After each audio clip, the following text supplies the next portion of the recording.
Bon après-midi. Merci à tous d'être venus.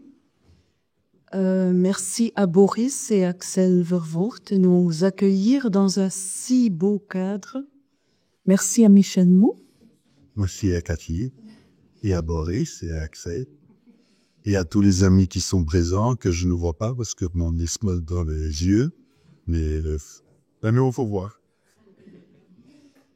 Et voilà, l'occasion, c'est votre exposition ici, Michel. Mais il y a une histoire qui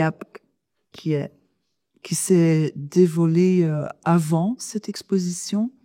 C'est votre exposition à La Tourette, le cloître que Le Corbusier a construit à 25 kilomètres de Lyon. C'est là où on s'est rencontrés en septembre. Sous un très bon soleil. J'ai découvert. Je pense que la batterie.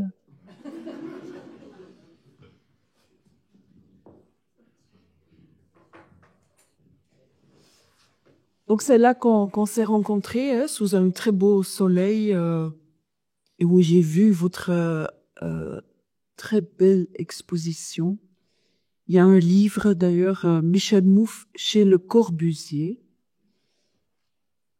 C'était pas la première fois que tu es passé chez Le Corbusier. En fait, on doit retourner à 1982, si je me trompe pas, où tu avais ton atelier dans la maison Guillette, ici à Anvers.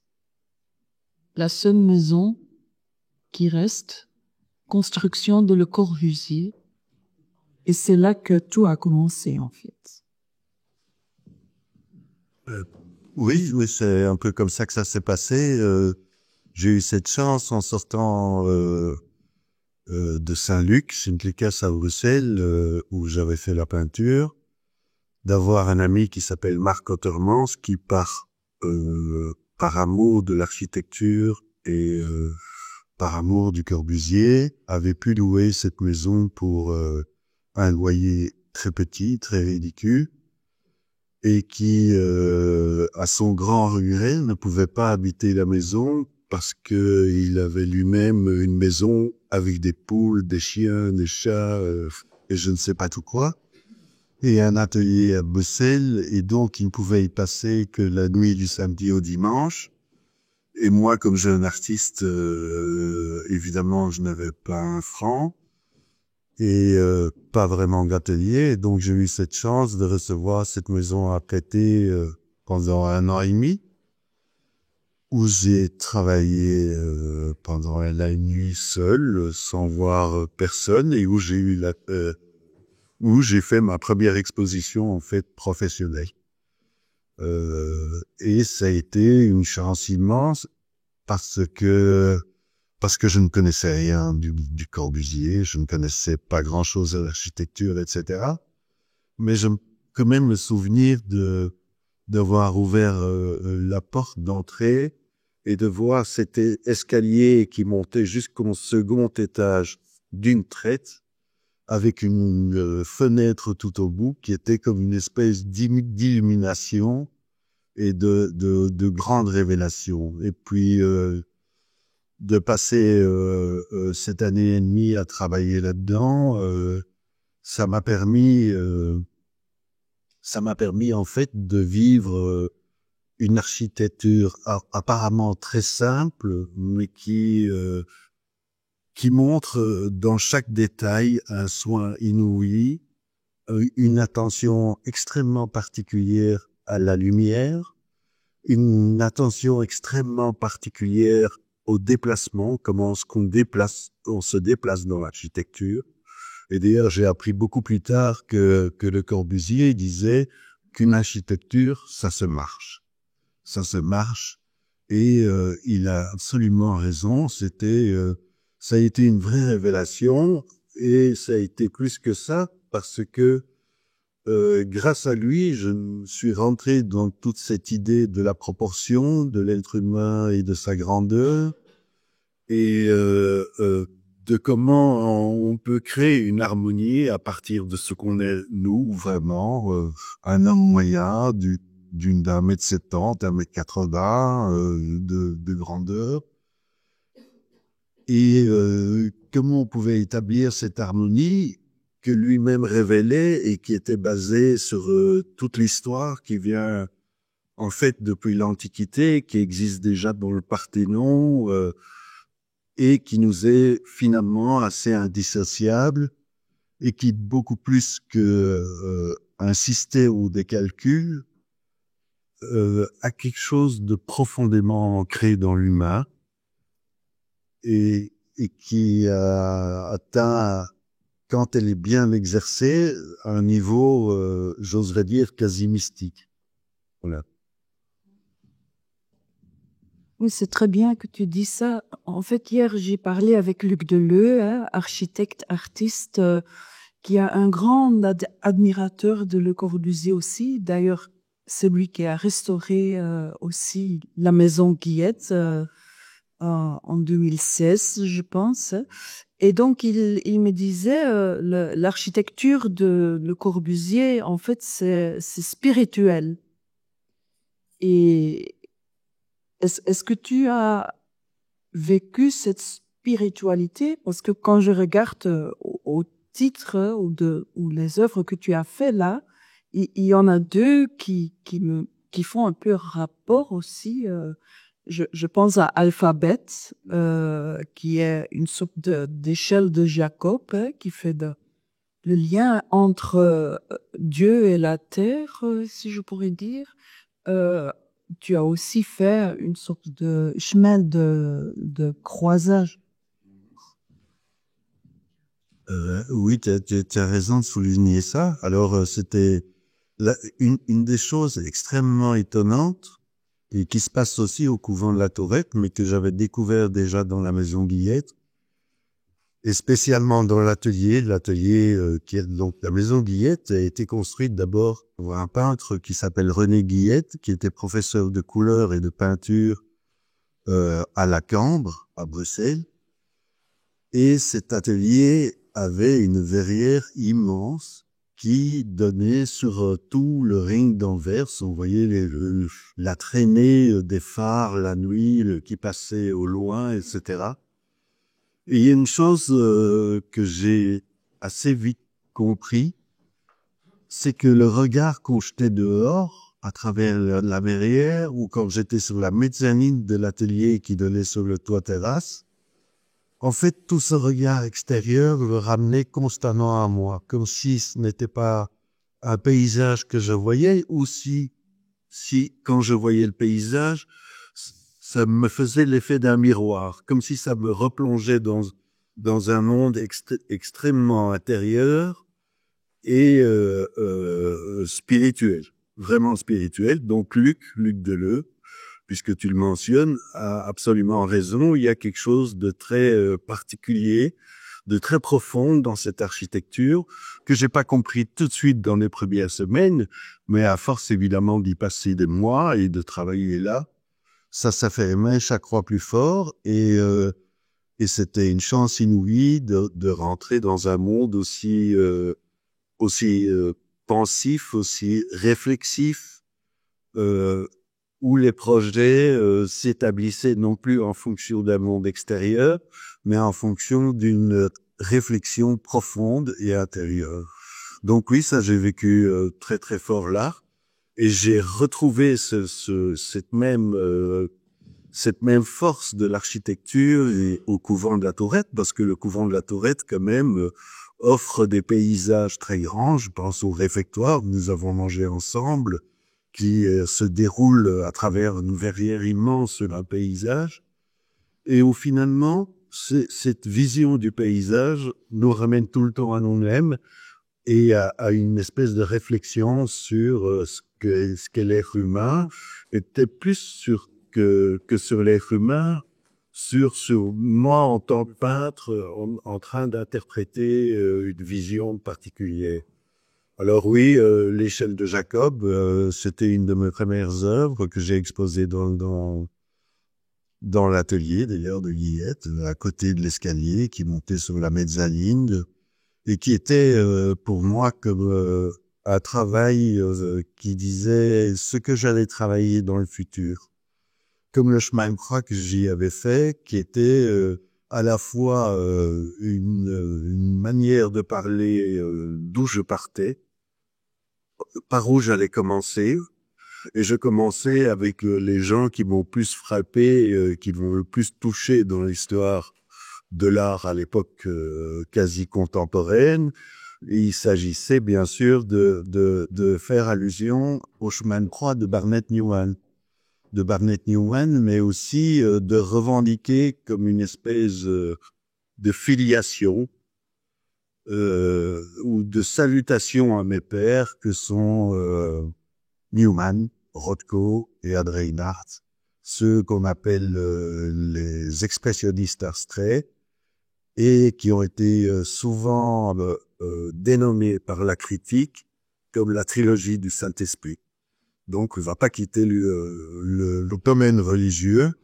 Je tiens tout de suite à spécifier que il n'y a aucune religion qui intervient là-dedans à mon niveau, mais bien une espèce de, je pense, de qualité qualité ou intérêt qui est basé sur une humanité profonde. Je préférerais parler d'humanité profonde. On peut parler de spiritualité, etc., ou de mysticisme, ou de quoi que ce soit. Mais on peut aussi trouver de la spiritualité à travers un caillou rencontré au bord du chemin, parce qu'un caillou porte toute une histoire de l'humanité, de l'humanité de la Terre, du temps et du passage du temps sur les choses, et donc nous renvoie à quelque chose de très profond et qui nous concerne, de cette capacité qu'on pourrait avoir en fait à penser l'infini, alors que nous sommes finis, bien sûr. Ce passage de temps, c'est en fait quelque chose qui est essentiel à ton œuvre. Et je me rappelle quand on a commencé en fait notre tour de ton exposition à la Tourette dehors.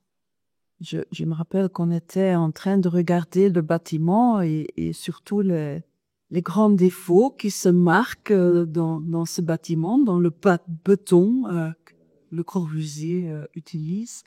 Et tu as fait référence à un paysage japonais où le temps passe et puis il y a quelque chose qui se passe dans la matière.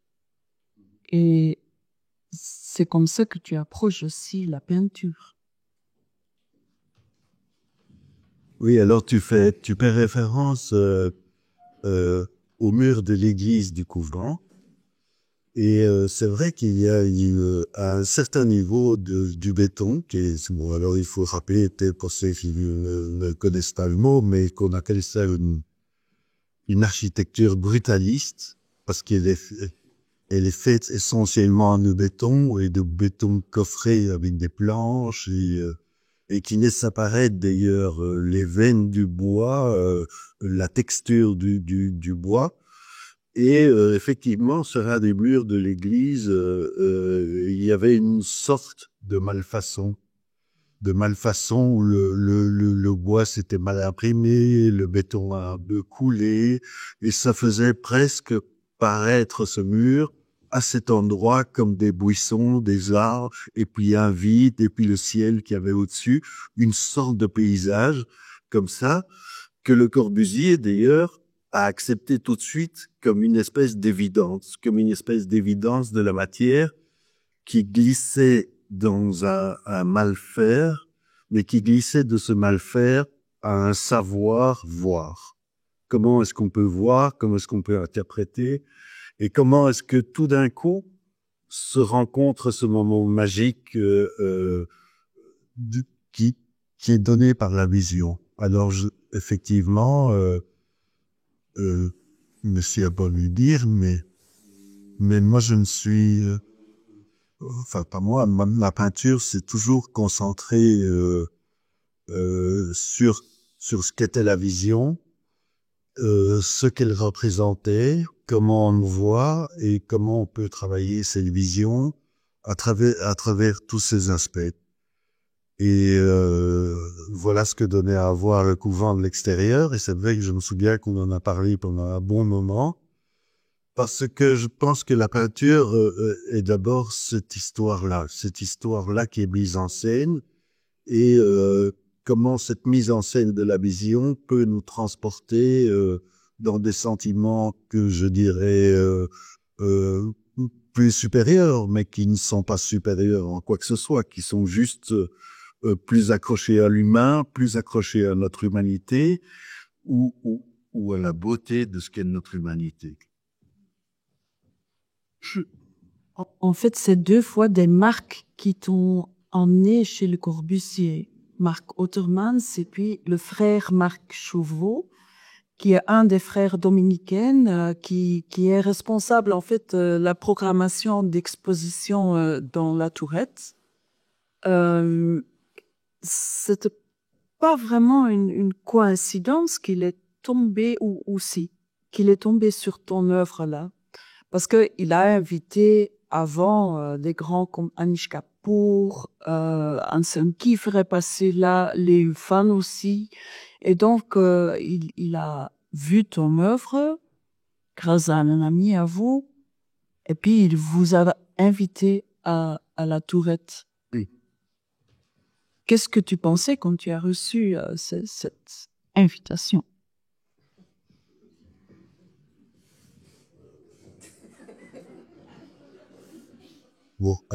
Pour Kiefer, Bordet, oui, tous plus grands que moi, je trouvais ça absolument incroyable et magnifique. Mais ce qu'il y avait surtout de magnifique dans cette histoire, c'est euh, ce sont ces amis qui m'entourent et qui alors Marc Ottermans, ce qui me laisse cette maison pendant 1 an et demi, c'était un cadeau immense. C'était un cadeau immense parce que cette maison m'a appris énormément de choses. Et puis le frère Marc, je l'ai rencontré via un ami artiste qui a fait un truc incroyable et qui n'existe pas souvent dans la vie. Cet ami artiste s'appelle Guillaume Bardet. Et c'est lui qui a fait tout le mobilier, de la cathédrale de Notre-Dame de Paris, qu'on a vu ces derniers temps s'ouvrir, etc. Et qui, en voyant mes tableaux dans l'atelier, a proposé au frère Marc de la Tourette de venir visiter mon atelier à Bruxelles, et une exposition que j'avais à ce moment-là, ce qu'il a fait. Et le soir même, il m'a proposé de venir exposer à la Tourette, ce qui m'a fait un plaisir inouï, parce que c'est pas de moi dont il est question, et ça je tiens tout de suite à le préciser, parce que c'est important dans notre conversation. C'est pas moi qui suis important, c'est ma capacité d'avoir réussi à faire des tableaux qui touchent les gens qui est important. Je pense profondément que l'œuvre d'un artiste est beaucoup plus importante que lui-même. En ce sens-là, on peut dire qu'elle est réussie et qu'elle est intéressante. Et donc, oui, ça s'est fait comme ça, sur des coups d'amitié, et surtout à travers le fait qu'il a parfaitement perçu cette espèce de qualité que je m'efforce de peindre, qui voudrait toucher au cœur de l'humanité, et et j'espère de ce qu'il y a de plus grand dans le même. Ce qui m'a frappé surtout, c'est quand je suis arrivée là, puis j'ai vu les œuvres, la première impression que j'avais, c'est mais c'est fait pour. En fait, ça fait partie du bâtiment. C'est tellement parfait, en fait, dans cet environnement. On se disait presque tu as fait chaque œuvre pour être là. Alors, merci beaucoup pour le compliment. Mais oui, non, mais c'est bien que t'en parles parce que ça faisait partie vraiment de mes grandes craintes. C'était évidemment il- Le Corbusier, quand il a fait son couvent, a insisté et a écrit qu'il ne voulait en aucun cas qu'il y ait des œuvres d'art qui soient dans l'immense couvent. Alors il s'est passé la petite histoire très simple, c'est que ce couvent, contrairement à tous les autres couvents dominicains qui sont construits dans les villes, parce que le core business des dominicains, c'est participer à la vie de la cité et de parler de leur religion à partir de leur implication dans la vie des gens. Le seul couvent qu'ils aient construit à la campagne, c'est ce couvent-là. Et ils l'ont construit là parce qu'il était destiné à être une école pour les jeunes qui voulaient devenir dominicains. Et puis il y a eu ce concile dans l'Église catholique qui s'appelle Vatican II, qui a ouvert en fait l'Église. C'est le moment où les prêtres n'ont plus fait la messe de dos aux gens, mais de face, où il n'y a plus de clôture dans les monastères, etc. Et donc, ce- la plupart des jeunes futurs dominicains ont quitté le couvent à ce moment-là et se sont retrouvés à 15 frères dans cet immense bâtiment en ne sachant pas quoi en faire.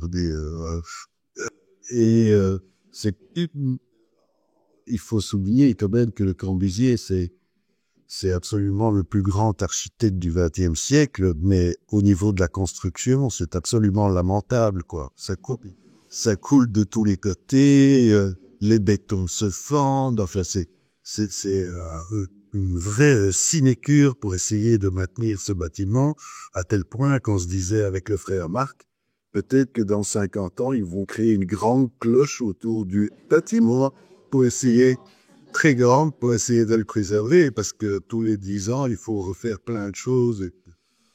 Et donc voilà, pourquoi je parle de ça simplement pour dire que, que, que ce bâtiment, il fallait le faire vivre, et c'est comme ça que le frère Marc a commencé à organiser des expositions, et qu'on peut avoir la chance de découvrir ça aujourd'hui. C'est ce que je dis. C'est ça. Ce que j'ai trouvé très spécial aussi, parce qu'on est resté une nuit dans le cloître, euh, c'est que on vit les œuvres tout à fait d'autre manière, en fait, dans cet endroit-là, que quand on les voit dans un musée ou dans une galerie, parce que le temps qu'on passe, en fait, là, et qu'on se promène dans le bâtiment et on voit le changement de la lumière, les frères qui vont à la prière, qui reviennent et tout. Ça a tout à fait un autre rythme, un autre, et donc le vécu, en fait, de l'œuvre d'art devient aussi différent. Alors, il y a plusieurs choses à dire. C'est que peut-être que les musées devraient avoir une pastille hôtel pour qu'on puisse y vivre pendant 1 ou 2 jours et comme ça repasser ou re-repasser 10 fois devant un Rubens pour finalement se rendre compte de ce que c'est vraiment un Rubens. Je dis Rubens, mais ça pourrait être n'importe qui.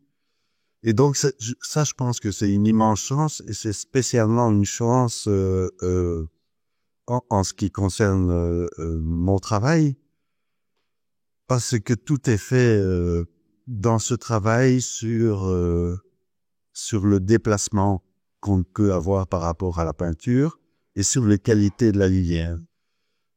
Jamais une de mes peintures n'est la même en 8 heures du matin ou à 5 heures du soir. Et elles sont construites pour ça, pour ce changement de cette variation. Et donc, on pourrait, de la même manière, si on passe devant un travail et qu'on le regarde 10 secondes, il y a moyen de ne rien y voir. Ça peut être juste un carré rose ou une peinture monochrome, et ça y est, on s'en sort et c'est fini. Or, j'ai vraiment essayé tout au long de ces 40 ans de faire des choses qui puissent se regarder à l'infini, qu'on ne puisse pas les retenir ou les fixer dans sa mémoire, mais qu'on soit quasi obligé de les expérimenter chaque fois qu'on les regarde. Et donc, essayer à travers ça, sans aucune prétention, mais je pense que c'est vraiment un but, de toucher à quelque chose de classique qui peut être revu à l'infini, ou quelque chose d'universel. Et je reviens à cette espèce de qualité d'humanité que je voudrais mettre en avant, ou cette qualité spirituelle. Enfin, quel que soit le mot que chacun ait envie de choisir, ça ne la rend pas plus importante d'ailleurs pour ça, mais c'est vraiment le but que je me suis fixé. Parce que ce que tu fais, on regarde tes peintures, aux premières vues, on se dit c'est abstrait. En même temps, c'est très figuratif. Seulement, tu voiles la figuration, le portrait ou l'autoportrait qui est la base de la peinture, et puis tu vas la voiler.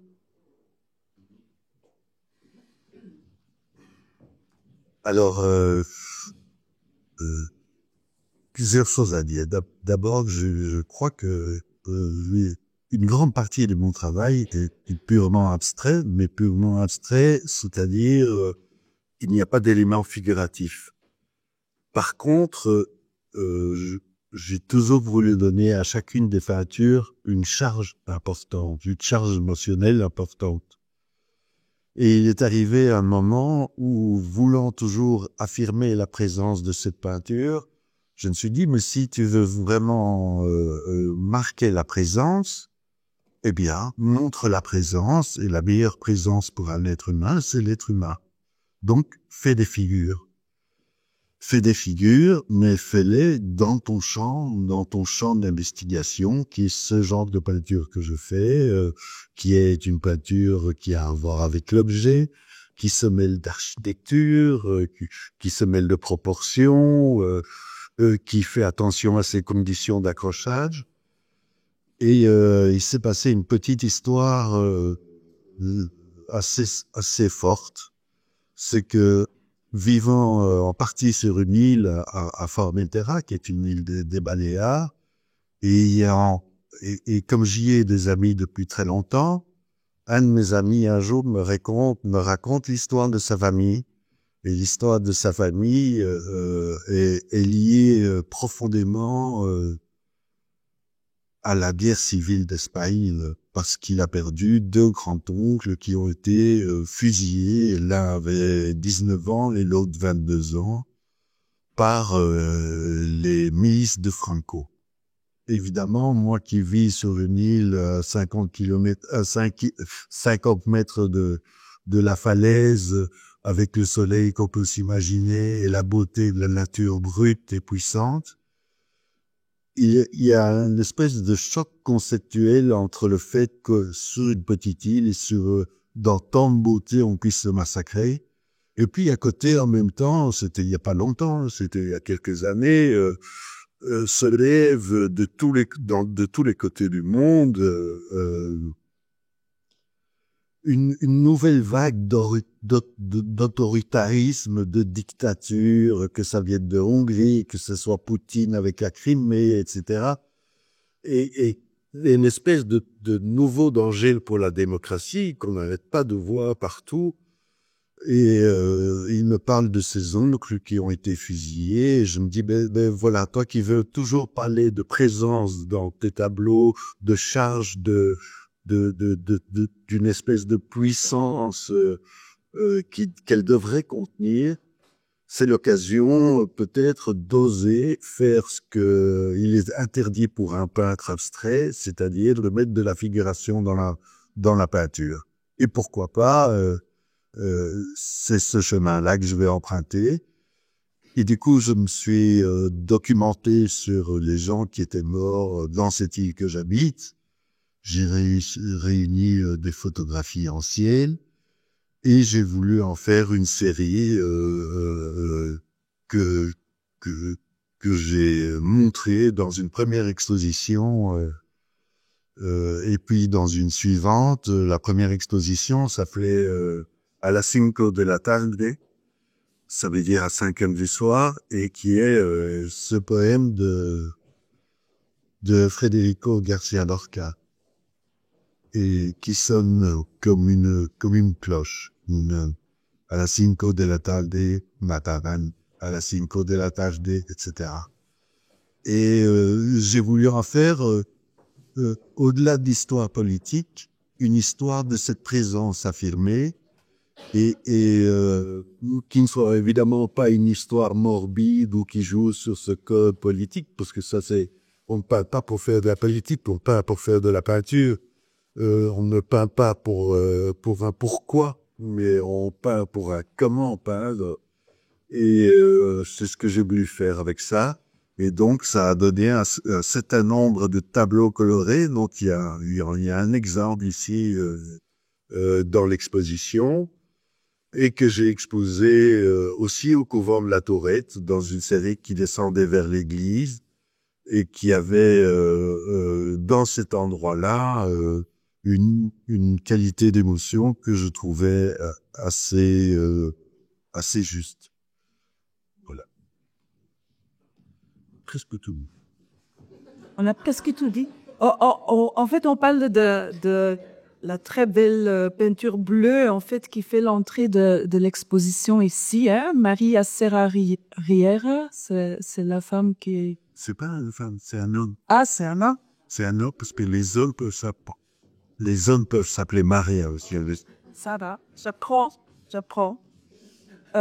Mais c'est vrai que à la Tourette, c'était extrêmement puissant parce que on avait cette entrée d'église, hein, et tu les avais mis, ça montait et en même temps on descend dans l'église et donc elle passait de deux côtés et la connexion qu'on fait avec ces portraits voilés, c'était quand même très, très, très spécial. Et jusqu'à ce que dire, si. Je m'en mets. Autre chose, parce qu'il y avait aussi une œuvre que tu n'as pas vu montrer là, God's Gravity. Tu avais voulu mettre cette œuvre dans l'église. C'est la seule œuvre que ils n'ont pas acceptée. Vous avez de la chance parce qu'il est ici. Donc vous pouvez le voir ici. Pourquoi ils n'ont pas accepté de mettre ce God's Gravity là? Alors pour des questions je pense à la fois de propriété de leur foi et d'usage de leur église. En fait, ils ont fait une des dernières expositions qu'ils avaient fait avant moi, c'était une exposition avec Giuseppe Pennone. Et Pennone avait mis un travail d'un arbre, etc., dans l'église. Et fonctionne ou pas, je sais pas. Et donc ils se sont sentis envahis dans leur foi, et à partir de ce moment-là, ils avaient décidé que ça s'était passé une fois, mais que les artistes n'avaient pas à intervenir dans leur lieu de foi, ce que je respecte. Et moi, j'avais prévu de la suspendre, évidemment, et puis leur conseil de frère a décidé que non, non, c'est non, voilà. Et je ne l'ai pas fait. Et puis, elle s'est pour pas quitter le domaine de la foi, elle s'est incroyable et miraculeusement installée ici. Merci à Berthe qui l'a installée d'ailleurs. et où elle joue parfaitement son rôle équivoque. Équivoque parce elle joue avec le mur ici dans la galerie d'une manière très subtile, où elle semble rentrer dans l'espace du mur, et en même temps, quand on se balade autour, elle est cette vraie sculpture et ce vrai poids de la gravité et d'une espèce de force de conviction. Et je trouve qu'elle a trouvé sa place ici dans cette exposition d'une manière tout à fait concordante par rapport aux 4 grandes toiles qui sont à ses côtés et qui sont les dernières toiles que j'ai fait, enfin les avant-dernières, parce que et qui sont tous des autoportraits cachés, qui sont comme une autre manière encore de parler de la vision, une autre manière d'en parler que les fusillés que j'avais peints peu de temps auparavant, et qui ont cette fois-ci non plus l'image très présente, ou quasi absente, où on joue sur le rôle sur ce que peut être la présence et l'absence, ou l'absence de la présence de l'absence, et qui en tout cas propose, pour qui veut bien y voir, cette espèce de volonté que j'ai de transmettre une charge. Ouais. On a fini. Je m'excuse, mais je vais poser une dernière question, Michel, et puis on va quand même donner l'occasion à l'audience de te poser encore quelques questions. Pas trop. Je me demandais, la forme que tu as mis ici sur le catalogue, tu peux m'en dire quelque chose? Parce que je pensais d'abord que c'était la forme... Oui. Alors le hasard fait bien les choses, oui, ça a à voir un petit peu, sauf que Code Gravity est plus dans la forme d'une goutte qui tombe, et avec des proportions bien entendu. Mais là, on a repris un dessin du Corbusier qui se trouve autour des poignées de porte, qui est souvent peint en noir pour éviter de salir les couleurs des portes rouges, vertes, etc. Et qui est une présence anthropomorphique très évidente. Et je trouvais que ça cadrait assez bien avec mes propos, et les graphistes qui se sont chargés de ça l'ont bien compris, et donc voilà. J'espère que on peut ressentir ça. Voilà. Très beau livre, hein. Il faut l'acheter. Voilà. Pas très cher, hein. Est-ce qu'il y a des questions? Nous, on voit pas, donc on a besoin d'assistance, là. Mais on n'est pas obligé, hein.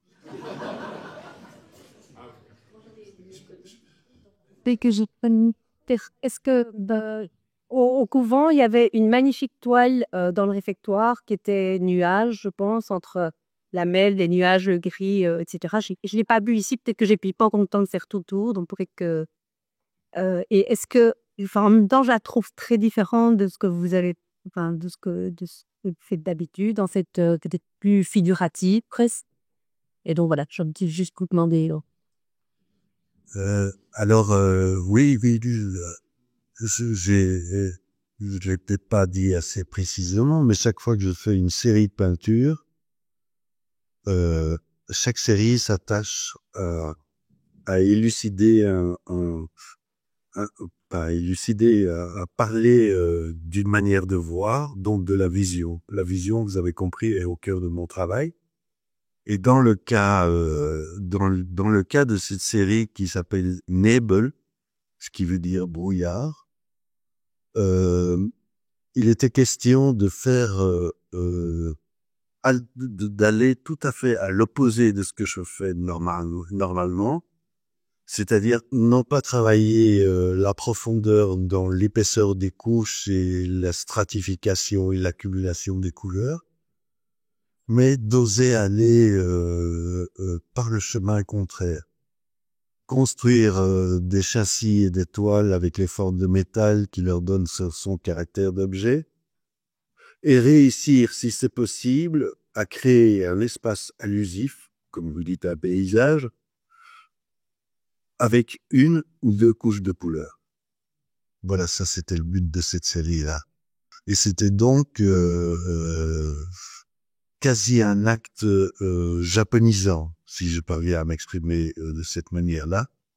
Se concentrer, préparer une ou deux couleurs, préparer un châssis, préparer une toile, faire la préparation, tout, et se jeter dans l'aventure et en 2 matinées terminer un tableau, alors qu'elle me prête 3 mois d'habitude, et pour autant parvenir à créer un espace où le montable peut se projeter et qui offre une vision. Je sais pas si j'ai répondu. Il y a une autre question? Non, mais moi pas. Mais je voulais vous demander, est-ce que vous n'écrivez pas de la poésie? Parce que ce que je sens en vous entendant parler, C'est presque comme des poèmes, hein, parce que vous dites beaucoup de choses entre les lignes que chacun peut comprendre à sa façon. N'écrivez pas. Vous devez commencer, hein? Oui, j'ai écrit un peu sur la peinture, forcément, j'ai écrit plusieurs choses. Mais Chaque matin, merci. ah non, Chaque matin, tu écris comme oui, chaque soir aussi, en fait. Mais j'ose pas trop le montrer. Donc voilà. Oui, je ne sais pas. Oui, j'aime bien écrire. Hein. J'aime bien écrire, mais c'est presque comme parler, ça me fait transpirer terriblement. Et j'aime bien un hymne. Et un peu. Oui, non, les hymnes, j'aime bien. J'aime bien, mais c'est très compliqué. Hein. Je veux dire, déjà, peindre, c'est très compliqué. Et écrire, si on veut le faire sérieusement, c'est... Enfin, en d'autres cas, je ne me revendique pas écrivain. Je n'oserais pas. Mais merci. Dernière question. Oui. L'autoportrait de toi comme corps dans l'espace qu'on peut presque apercevoir dans les peintures, ben, en regardant bien, vous allez les trouver. Et si tu peux expliquer cette démarche que tu se retrouves, c'est vraiment toi et le monde tout autour. Alors oui, merci Boris. Il y a une sorte il y a une sorte de double jeu, mais de double jeu de la vérité. Toute cette peinture part de moi, part de ce que je suis, et donc je trouvais que c'était assez juste de l'avouer et de l'avouer comme je suis, c'est-à-dire comme tu le sais, j'aime pas beaucoup être le centre de l'attention. Et donc, je trouvais que c'était très juste de m'enfuir dans des couches de couleurs et de laisser le temps révéler ma présence. Et je pense que ça se passera avec le temps parce que la matière, comme on le sait, est périssable. Toutes les matières sont périssables, même les plus dures. Et les couleurs que j'emploie, et certaines sont des couleurs fluorescentes, je ne suis pas tout à fait sûr que dans 500 ans, ils n'auront pas pâli, en espérant pas être là dans 500 ans, et elles laisseront peut-être transparaître ce qu'il y a derrière. Et je trouvais cette idée de parler de cette manière du temps de la peinture extrêmement extrêmement reconnaissante à l'humilité de ce qu'on doit être. Voilà. Très beau.